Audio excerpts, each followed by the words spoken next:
In the great sweep of history, nations rise, and sometimes they begin to unravel.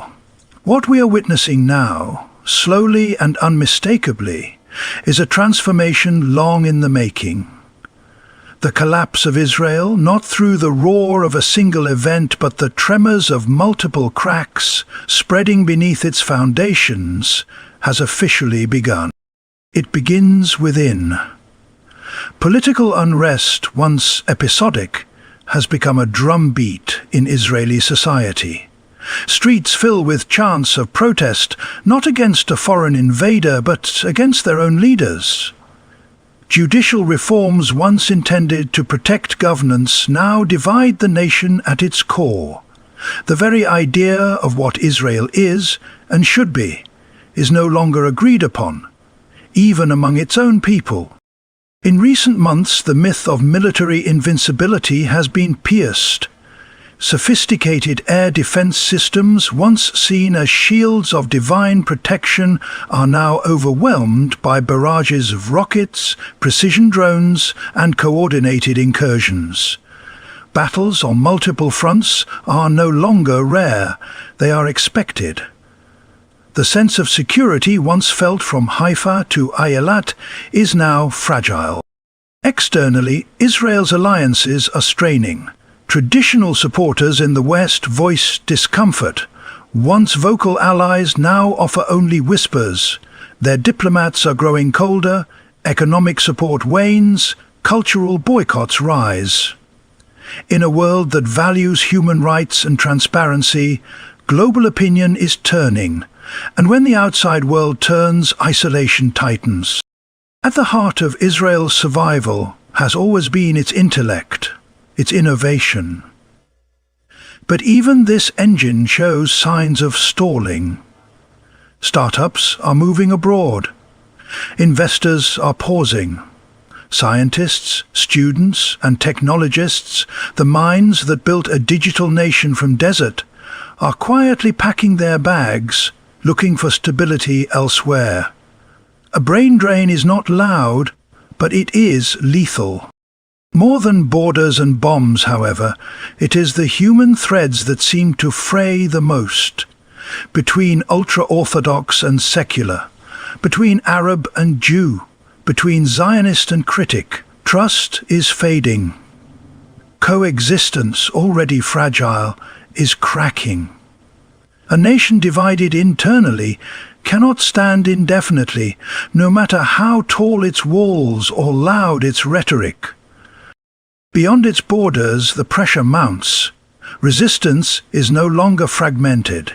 It is coordinated, funded, and ideologically united. From Gaza to southern Lebanon, from Syria to Yemen, a belt of defiance is forming. These are not isolated groups, they are a movement, determined and growing bolder with every sign of Israeli vulnerability. And so, in the soft erosion of unity, in the dimming trust of allies, and in the steady beat of resistance from without and within, the evidence is all around us. Not dramatic, but decisive. Israel's collapse is not a single moment. It is a process, and it has already begun. The first keynote focuses on internal political fragmentation, a process that has significantly contributed to the instability within Israel.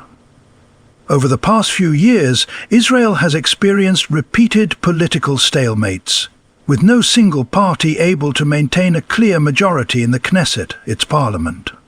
This has led to a series of elections within short periods, eroding public trust in the political system. Coalition governments formed out of necessity rather than shared vision have struggled to maintain cohesion, often collapsing under ideological contradictions.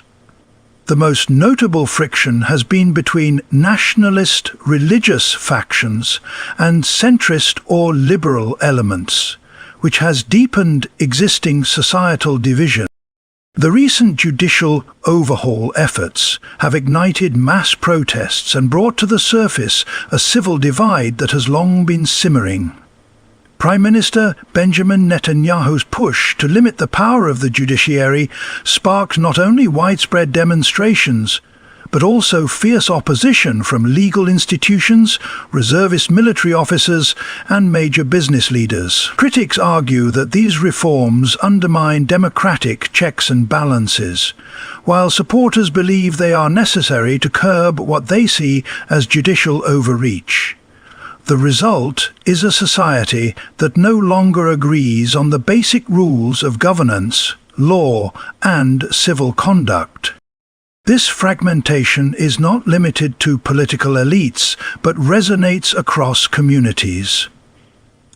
Israel's ultra-Orthodox population, with its own education systems and limited participation in the workforce or military, stands increasingly apart from secular society. Settler movements on the West Bank operate with ideologies and agendas that challenge the state's own authority.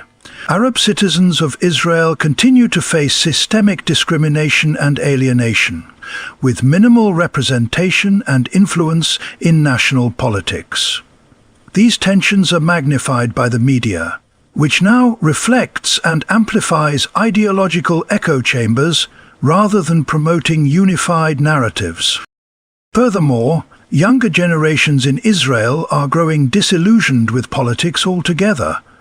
Polls indicate declining faith in institutions and increasing cynicism among the youth, especially regarding corruption, inequality, and the lack of prospects for peaceful coexistence.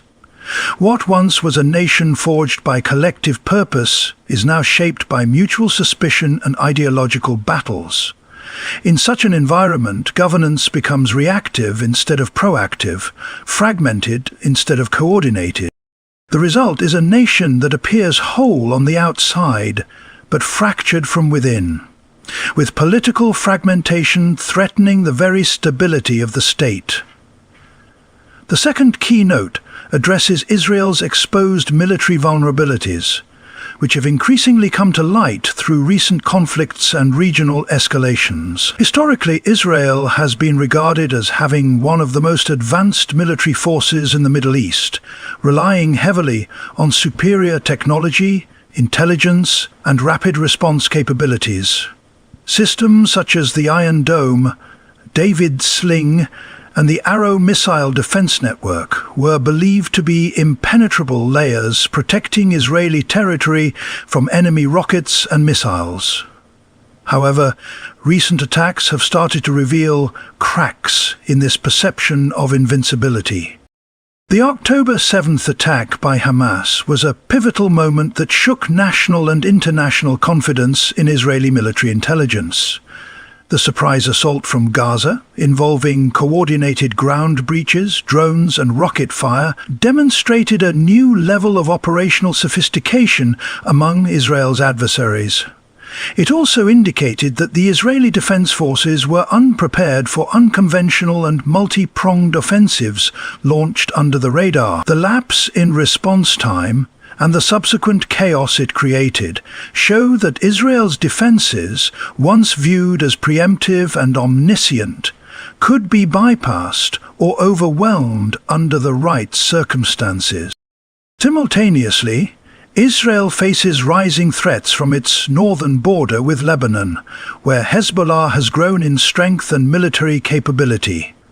Equipped with precision-guided missiles and increasingly sophisticated weaponry, Hezbollah poses a serious threat not only to Israel's northern cities, but to strategic infrastructure, including airports, water facilities, and energy centers.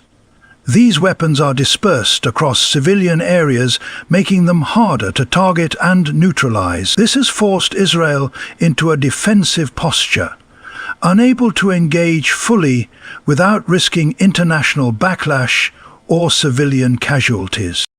Moreover, the emergence of drone warfare has significantly challenged Israel's conventional defense systems. Mass swarms of low-cost, high-impact drones have occasionally overwhelmed radar detection and response systems. Iran's support to proxies across the region has amplified these capabilities, allowing non-state actors to carry out increasingly complex and damaging operations with fewer resources. These asymmetrical tactics reduce Israel's technological edge and force a shift in its military doctrine, which traditionally relies on air superiority and rapid retaliatory strikes. The cumulative effect of these developments is a visible erosion of deterrence. Adversaries who once feared overwhelming Israeli retaliation now test its limits with growing frequency. From the skies of Gaza to the hills of Lebanon and the desert corridors of Syria, Israel finds itself defending on multiple fronts, often reacting rather than preventing, and revealing that its military dominance is no longer absolute. The third keynote focuses on Israel's growing international isolation, a trend that has accelerated in recent years due to shifts in global perception, changes in foreign policy dynamics, and heightened scrutiny over domestic and regional policies. For decades, Israel maintained strong diplomatic, military and economic ties with Western powers, especially the United States and members of the European Union. These alliances were built on shared strategic interests, democratic values, and a mutual commitment to security in a volatile region. However, a steady erosion of these relationships is becoming increasingly apparent, as both public opinion and official foreign policy in allied nations begin to shift. One major factor contributing to Israel's isolation is the intensification of its conflict with the Palestinians, particularly during military operations in Gaza. International reactions to civilian casualties, destruction of infrastructure, and perceived disproportionate use of force have turned public sentiment sharply against Israel in many countries. Human rights organizations, including prominent Western-based ones, have accused Israel of violating international laws, and their reports have found traction with global audiences, influencing both grassroots activism and political discourse in parliaments and congresses. Judicial reforms proposed by Israel's government have also raised red flags abroad, especially among allies who value democratic norms and the rule of law. The perception that Israel is moving toward authoritarianism or diminishing the independence of its judiciary has unsettled long-standing partners who view democratic alignment as central to bilateral cooperation. This unease is amplified by political polarization and the presence of far-right elements within the Israeli government, which are often at odds with liberal democratic standards espoused by countries in Europe and North America. On the diplomatic front, several countries have begun to re-evaluate or cool their engagement with Israel. Some have postponed military deals, reduced diplomatic exchanges, or abstained from supporting Israel in international forums. At the United Nations, resolutions critical of Israel's actions are gaining more widespread support, while resistance to them from Western allies is weakening. Additionally, the normalization agreements through the Abraham Accords, once hailed as a breakthrough, have failed to expand significantly or solidify regional acceptance, particularly after renewed violence in the West Bank and Gaza. These developments, taken together, reflect a broader trend of Israel losing its traditional moral and political high ground. It is becoming increasingly isolated not through formal sanctions or open hostilities, but through subtle diplomatic distancing, global media criticism, and a changing narrative that questions the legitimacy of its actions and policies on the world stage. The fourth key note centers on the economic disruption and brain drain that are undermining Israel's long-term stability. Once celebrated as the start-up nation, Israel built a global reputation for its vibrant tech ecosystem, innovation in cybersecurity, medical technology, and artificial intelligence. Its economy thrived on the back of highly educated human capital, significant foreign direct investment, and deep integration with Western markets. However, the political turmoil, social unrest, and growing security threats have begun to erode the confidence of investors and the commitment of Israel's own brightest minds. The political instability marked by frequent elections, controversial judicial reforms, and internal division has directly impacted investor confidence. Major venture capital firms and multinational corporations that previously poured funds into Israel's tech sector are now expressing caution. Some have paused funding, while others have moved operations or reallocated resources to more stable environments. This economic hesitation is not just theoretical. Stock market dips, currency fluctuations, and declining foreign investment are now measurable indicators of shrinking financial trust. At the same time, many of Israel's most talented individuals in science, technology, and academia are seeking opportunities abroad. This brain drain, driven by disillusionment with government policies and fear for the future, is depriving the nation of the very people who have sustained its economic engine. Young professionals are increasingly looking to the United States, Canada, Germany, and other destinations that offer political stability, academic freedom, and greater personal security. This trend has been accelerating, especially since the outbreak of internal civil protests and concerns over democratic backsliding. In addition, military conflicts and security concerns have added to economic uncertainty. Tourism, a key revenue source, has been disrupted by repeated escalations in violence. Trade routes face potential threats from regional hostilities. Insurance costs for businesses and real estate have risen, reflecting a perceived risk premium. Companies that once saw Tel Aviv as a safe base of operations now explore alternatives in Europe and Asia. Moreover, economic inequality within Israel has deepened.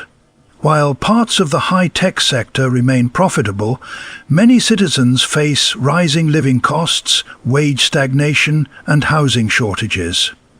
This creates further dissatisfaction, especially among the younger generation, and fuels a desire to leave the country in search of better prospects. These economic disruptions, combined with the outward migration of intellectual talent, indicate a weakening of Israel's foundational strengths and raise questions about the long-term sustainability of its economic model. The fifth keynote highlights the erosion of social cohesion within Israel, a silent but deeply destructive force, weakening the state from within. Israel has always been a mosaic of communities, Jewish and Arab, religious and secular, Ashkenazi and Mizrahi, native-born and immigrant. In the past, this diversity was often framed as a strength. But today the cracks between these groups are deepening into fissures. The unity that once emerged in times of crisis is now being replaced by suspicion, resentment, and competing visions of the state's identity and future. One of the most glaring divides is between the ultra-Orthodox Haredi population and secular Israelis.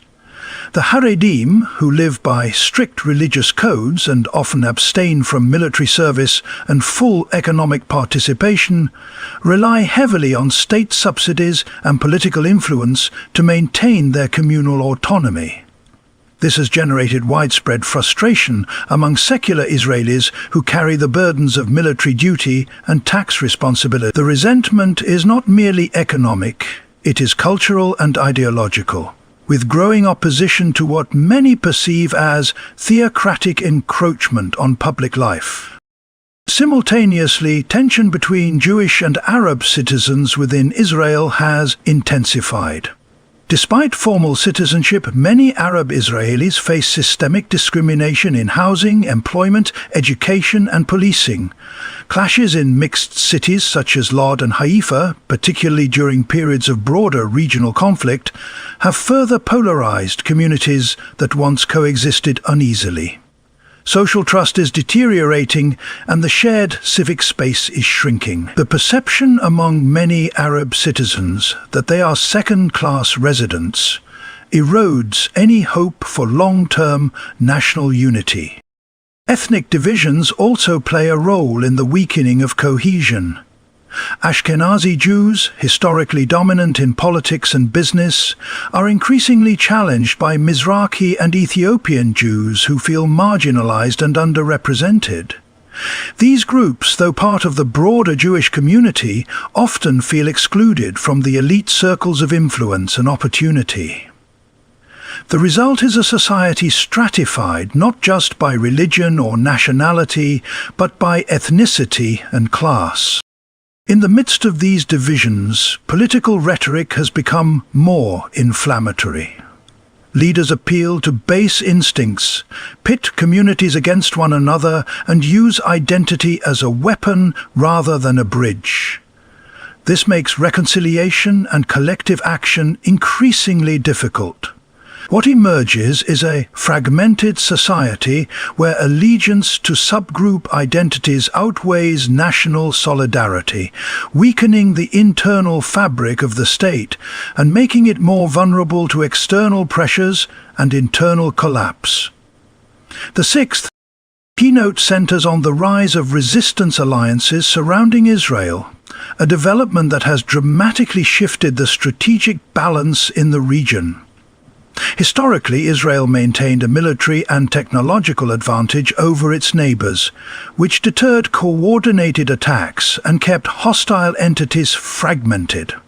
However, recent years have seen the emergence of a more unified front among Israel's adversaries, many of whom are supported, funded, or strategically guided by Iran. This network of proxy groups and regional partners has transformed from a loose collection of localized threats into a coordinated resistance axis, capable of sustained pressure and strategic assaults. Groups such as Hezbollah in Lebanon, Hamas and Islamic Jihad in Gaza, and various militias in Syria, Iraq and Yemen have significantly upgraded their operational capabilities. They now possess not just short-range rockets, but also precision-guided missiles, armed drones, tunnel systems, and cyber warfare tools. These groups have undergone training, logistics coordination, and intelligence sharing under Iranian oversight, turning them into more formidable and unpredictable adversaries. Their ability to conduct synchronized operations on multiple fronts has placed the Israeli military under unprecedented strain. What was once a manageable threat in a single theater has now become a multi-front security nightmare. Hezbollah alone is estimated to have over 150,000 rockets, many of which can reach deep into Israeli territory. Hamas has shown the ability to overwhelm Israeli air defenses with rocket barrages, while militias in Syria and Iraq are increasingly capable of launching cross-border attacks. Even the Houthis in Yemen have demonstrated a long-range strike capability that threatens not only Israeli targets, but also the broader stability of the Red Sea and the Gulf. This growing alliance is ideological as much as it is military. These groups view Israel as a common enemy and rally around the narrative of resistance to occupation and Western imperialism. Their coordination is not simply opportunistic, but rooted in shared objectives and strategic alignment. Unlike in previous decades, when Israel could exploit rivalries between its enemies, it now faces a more cohesive opposition that is both resilient and adaptable. These resistance alliances operate with the understanding that they do not need to defeat Israel in conventional war, but rather aim to wear it down over time, destabilize its economy, divide its society, and undermine its deterrence credibility. This persistent and decentralized form of warfare presents a complex and enduring challenge that Israel has yet to fully counter, signaling a fundamental shift in the region's strategic dynamics. What we have witnessed is not merely a collection of isolated problems, but the slow unraveling of a state once thought unshakable. From internal political fragmentation to exposed military vulnerabilities, from rising international isolation to economic instability and intellectual flight, from deep social division to the coordinated rise of regional resistance, each factor alone is a challenge, but together they represent a seismic shift. The collapse of Israel, as dramatic as that sounds, is not happening through a single moment of destruction, but through a steady and undeniable erosion from within and without. It is a transformation marked not by sudden explosions, but by accumulating fractures across every layer of society, state, and strategy. History rarely announces its turning points in loud declarations. It whispers them through patterns we often fail to see until it is too late.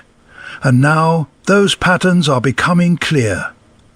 Thank you for joining me on this journey of analysis and reflection. May your search for truth continue with clarity and courage. Good luck as you seek understanding in a world growing more complex by the day. Stay thoughtful, stay informed, and thank you for listening.